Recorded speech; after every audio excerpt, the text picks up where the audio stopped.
Welcome to Albert zone dear friend. या dear friend, मैंने जैसा कि आपको कल बताया था कि मार्केट के अंदर एक हमें साइडवेज मूवमेंट मिल सकता है, वो हमें देखने को भी मिला। और अब हम कल क्या कर सकते हैं ये हम जानने की कोशिश करेंगे और किस तरह से मार्केट वर्क कर सकता है, ठीक है ना। उससे पहले हम क्या करेंगे, निफ्टी का जो है ओआई देखेंगे कि ओआई क्या बोल रहा है, उससे भी काफ़ी हमें हेल्प मिलती है। प्रॉफिट बुकिंग के जो चांसेस होते हैं ना, वो ओआई से काफ़ी अच्छे तरह से पता चलते हैं कि ओआई अगर बोल रहा है कि मतलब डिक्रीज़ हो रहे हैं वहाँ पर या इंक्रीज़ हो रहे हैं, तो वहाँ से काफ़ी अच्छा पता चलता है, ठीक है ना। तो मैं आपको ओआई के बारे में बताता हूँ, ठीक है ना। हाँ ठीक है, देखिएगा ओआई जो है हम देख रहे हैं इस समय निफ्टी के अंदर आप देख पा रहे होंगे कि निफ्टी जो है 25,200 पे कितना ज़्यादा आप देखेंगे बायर इंटरेस्टेड है, ठीक है। और अगर हम इस जगह पर बोलेंगे तो यहाँ पे राइटिंग भी की जाती है, ठीक है ना। तो इस चीज़ का भी हमें ध्यान रखना है, ठीक है। तो 25,200 हमारे पास बहुत ही अच्छा एक स्ट्रॉन्ग सपोर्ट हो रखा है निफ्टी के अंदर, ठीक है। और 25,300 हमारे पास रेजिस्टेंस है जो इंक्रीज हुए हैं करके आज, ठीक है ना। देखिए मैंने 26 तारीख का और नेक्स्ट एक्सपायरी का जो है ले रखा है करके, दोनों एक्सपायरी का ले रखा है, ठीक है। तो कल हमारी निफ्टी की एक्सपायरी है, तो मैंने दोनों एक्सपायरी का ले रखा है, इससे कि हमें क्लियर हो सके कि क्या हो सकता है मार्केट के अंदर, ठीक है ना।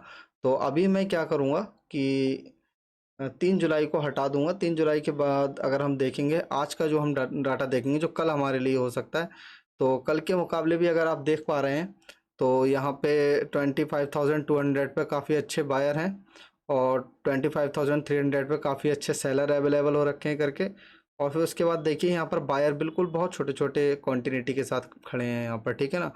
25,250 के अंदर आप देखिए दोनों बराबर हैं, बट यहाँ पे बायर की स्ट्रेंथ थोड़ी ज़्यादा है करके, ठीक है ना। ये तो हो गया ओआई डाटा, ठीक है ना, कि हमने स्ट्रॉन्ग लेवल्स निकाल लिए कि हमारे पास क्या स्ट्रॉन्ग है और क्या वीक है करके, ठीक है ना। तो स्ट्रॉन्ग हमारे पास हो चुके हैं आपके 25,200 और 25,300 रेजिस्टेंस हो चुका है, ठीक है ना। तो अब हम चलेंगे चार्ट पर और चार्ट पर चलकर समझेंगे कि चार्ट पर कल हम किस तरह से वर्क कर सकते हैं, ठीक है ना। तो देखिएगा मैं आपको बहुत सिंपली बता देता हूँ।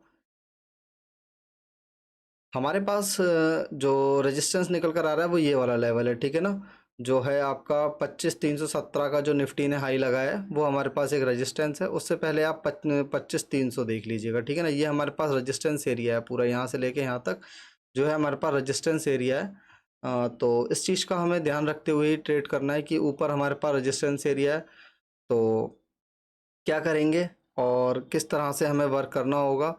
तो हम इसको मार्क कर लेते हैं पहले, 1 सेकेंड, ठीक है। ये हमारे पास हो गया आपका सेलिंग एरिया, ठीक है ना। और हमारे पास जो ऑप्शन चैन के अकॉर्डिंग निकल कर आ रहा है कि 25,200 हमारे पास बहुत ज़्यादा स्ट्रॉन्ग है। 25,200 का जो लेवल आ रहा है वो आ रहा है हमारे पास ये वाला, ठीक है ना। ये लेवल है 25,200 का। 25,200 के लेवल पे बहुत अच्छा सपोर्ट है हमारे पास, ठीक है। तो ये लेवल्स हमने मार्क कर लिए हैं और कल किस तरह से वर्क करेंगे, ठीक है ना। ये लेवल आप अपने माइंड में रख लीजिएगा, 25,200 और 25,300, ठीक है। और कल क्या हो सकता है, देखिए बहुत सिंपल से तरीके से अगर आप देखेंगे तो ये एक ट्रेंड लाइन भी बनकर आ रहा है, ठीक है ना। ये एक ट्रेंड लाइन भी बनकर आ रहा है प्रॉपरली अगर मैं बनाता हूँ तो आप देखेंगे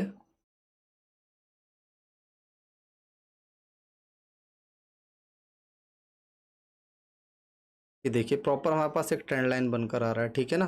तो इस चीज़ का हम ध्यान रखेंगे। कल क्या हो सकता है, कंडीशन नंबर फर्स्ट ये रहेगी कि अगर मार्केट गैप अप होता है, ठीक है ना। अगर गैप अप 25,300 के ऊपर हो जाता है सपोज, ठीक है ना, 25,300 के ऊपर होता है और सस्टेन कर जाता है, ठीक है ना, सस्टेनेबल हो जाता है, तो एक हमें अच्छा मूव मिलने के चांसेस रहेंगे।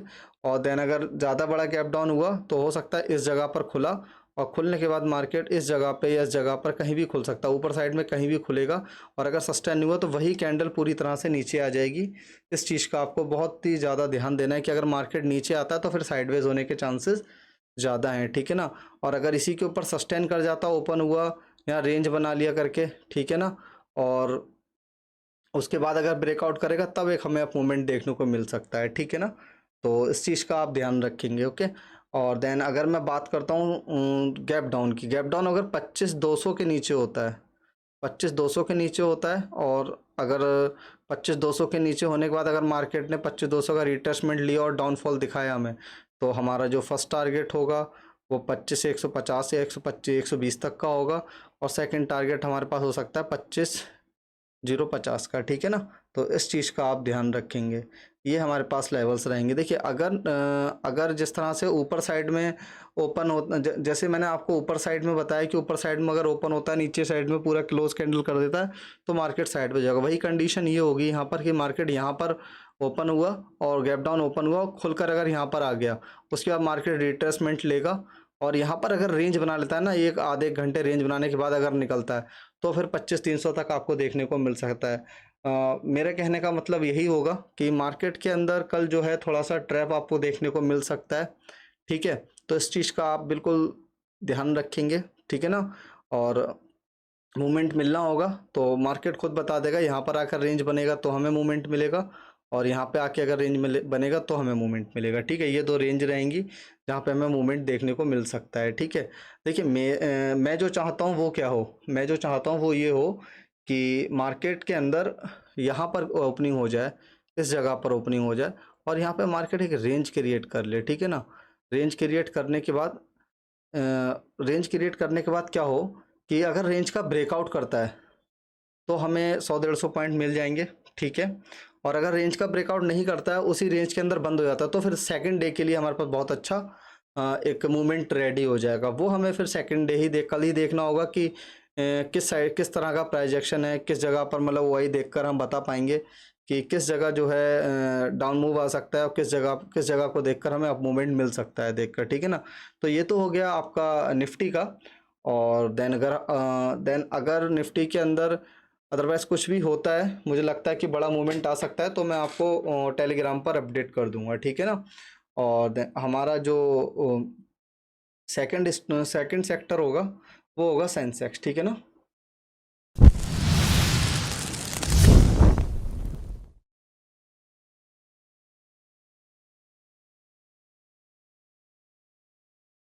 सेंसेक्स के अंदर अगर हम बात करते हैं, तो सेंसेक्स के अंदर आप देखिएगा कि 83,000 जो है हमारे पास काफ़ी स्ट्रॉन्ग है, और 82,000 हमारे पास बहुत स्ट्रॉन्ग है, ठीक है ना।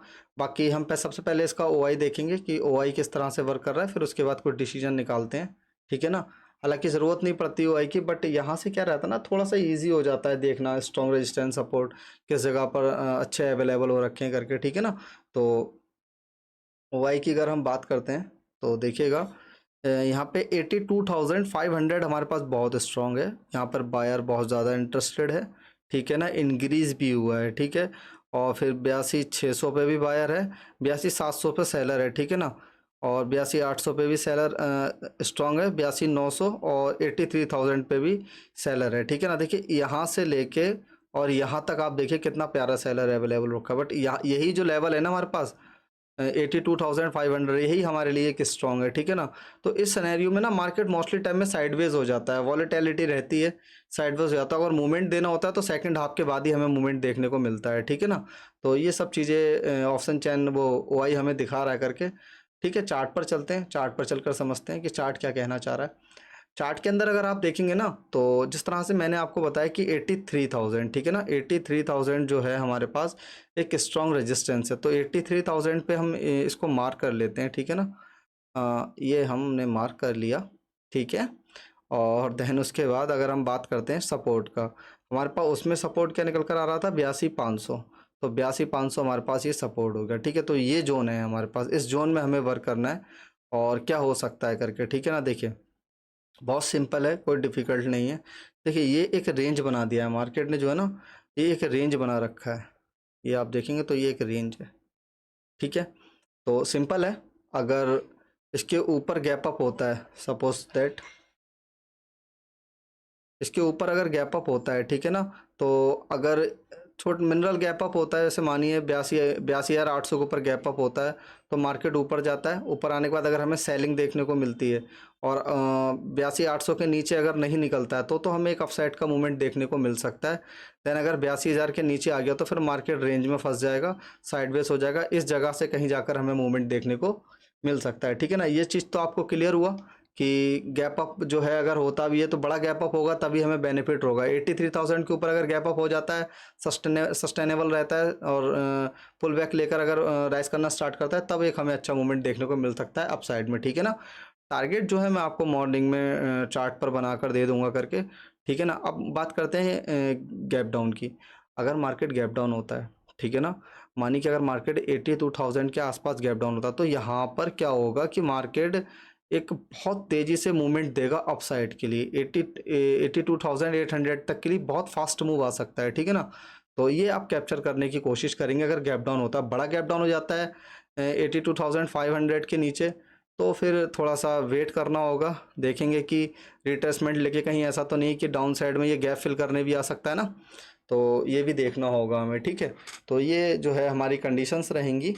और देन अगर मैं अपने सिनेरियो की बात करता हूँ तो मेरा जो सिनेरियो रहेगा कि मार्केट गैप अप हो, गैप अप होने के बाद इस जगह पर रेंज बना ले, यहाँ पर रेंज बना ले और रेंज का जब ब्रेकआउट करता है ना तो एक हमें अच्छा मूवमेंट मिलेगा। और इस रेंज से अगर नीचे साइड में ब्रेकआउट करा, यहाँ पे जितना टाइम वेस्ट करेगा ना, इस जगह पर जितना भी टाइम वेस्ट करेगा मार्केट, जितना टाइम बिताएगा ना, उतना ही बढ़िया हमें जो है मूवमेंट देखने को मिलेगा। यहाँ पर टाइम वेस्ट कर ले 1 घंटा 1.5 घंटे तक मार्केट यहाँ पे साइडवेज हो जाए और उसके बाद ऊपर निकलेगा तो भी बहुत अच्छा, नीचे निकला तो ये वाला टारगेट देखने को मिलेगा, ऊपर निकला तो अब आराम से 83,400 तक हमें मार्केट जाता हुआ नज़र आएगा, ठीक है ना।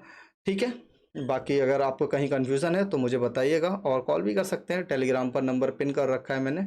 Okay, thank you so much.